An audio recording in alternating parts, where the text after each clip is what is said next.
Pauvre Guignol, comme il se sent seul dans son musée-théâtre de Brinda.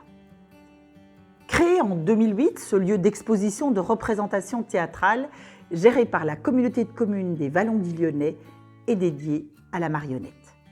Brinda est la seconde patrie de Guignol, le personnage créé à Lyon vers 1808 par Laurent Mourguet. Saviez-vous que le nom du village était souvent cité dans les pièces de Guignol? Située à 15 km de Lyon, Brinda est aussi une ville où il fait bon vivre entre les profondes vallées de l'Iseron et du Garonne. Voilà des mois que notre célèbre pantin lyonnais n'a plus vu le moindre spectateur. Pourtant, notre ami est ici bien entouré. Installés bien sagement derrière leur vitrine, ils sont plus de 200 de la fin du 19e siècle à nos jours à attendre comme lui le retour des petits et des grands, parmi lesquels d'illustres personnages. Mais ce n'est pas la même chose et le cœur n'y est plus. Alors Guignol part à la découverte du monde extérieur. Heureusement, le village de Brinda n'est pas loin. Les enfants sont peut-être à l'école, se dit-il, mais la cour de récréation est déserte. Alors Guignol erre dans les ruelles du centre-bourg. Il passe par la place de Verdun, la place historique du village. Il se souvient de l'histoire de l'ancien château féodal du XIIe siècle, reconstruit au XVIe pour les chanoines-comtes de Lyon. Ah, si les pierres de la tour pouvaient parler. À côté, l'église dédiée à Saint Blaise, protecteur des enfants, cache bien des secrets. Les enfants sont peut-être à la médiathèque, au Clos des Arts, ou peut-être à la crèche, au Brin d'Enfants, à moins qu'ils soient derrière les murs du Carré d'As. De quoi redonner de l'espoir à Guignol, qui poursuit son chemin pour de nouvelles aventures. Frédéric Jean, donc maire de la commune depuis 2014, vice-président sur ce mandat-là au sport au niveau de l'intercommunalité.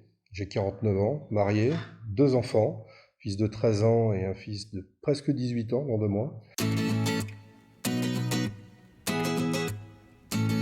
La mairie en tant que telle, le bâtiment que vous connaissez est une passoire thermique. Donc effectivement, on a budgété 100 000 € en fait sur l'année 2021. Donc il y a un premier état des lieux qui a été fait, enfin qui est en cours d'ailleurs, pas encore par la LTE 69. Et puis c'est un dossier qu'on a monté dans le cadre du CRTE justement, pour pouvoir bénéficier de subventions liées au CRTE et dans le cadre du plan de relance.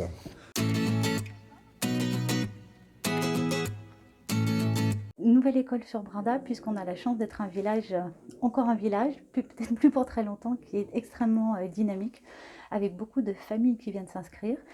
Et les bâtiments sont devenus beaucoup trop petits maintenant, donc il nous faut de façon urgente faire cette extension et réhabilitation. C'est un projet qui est prévu pour la rentrée de septembre 2024. On croit effectivement à ce projet-là. Il reste central. L'ensemble des bâtiments publics, quelque part, sont tous à côté, hormis effectivement le gymnase. Et on retrouve effectivement le Carré d'As, la médiathèque, l'école par elle-même, la mairie. J'ai la responsabilité du fonctionnement des écoles primaires, donc de la petite section au CM2, sur 37 communes de la circonscription. En lien avec les directeurs, nous conseillons sur les usages, sur l'intérêt des dispositions de salles, et nous accompagnons les communes dans la réflexion pour que les écoles soient des lieux agréables et qui permettent aux élèves d'évoluer dans les meilleures conditions. Donc après cette demi-journée passée sur la commune, donc qui a commencé comme habituellement par une permanence en mairie, une visite des grands projets communaux, notamment autour de l'école, et puis cette réunion avec les élus municipaux.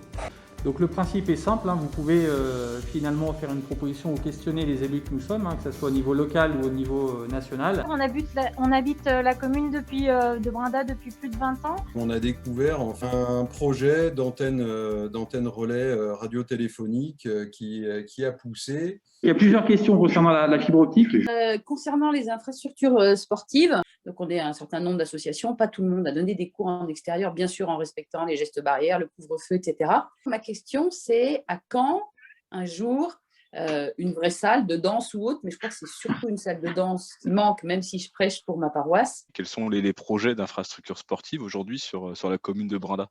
La salle d'intervalle a été réquisitionnée, mais c'est bien normal hein, en tant que vaccinodrome. Est-ce que vous pensez qu'on pourra quand même faire un spectacle le dimanche en désinfectant, etc. Voilà.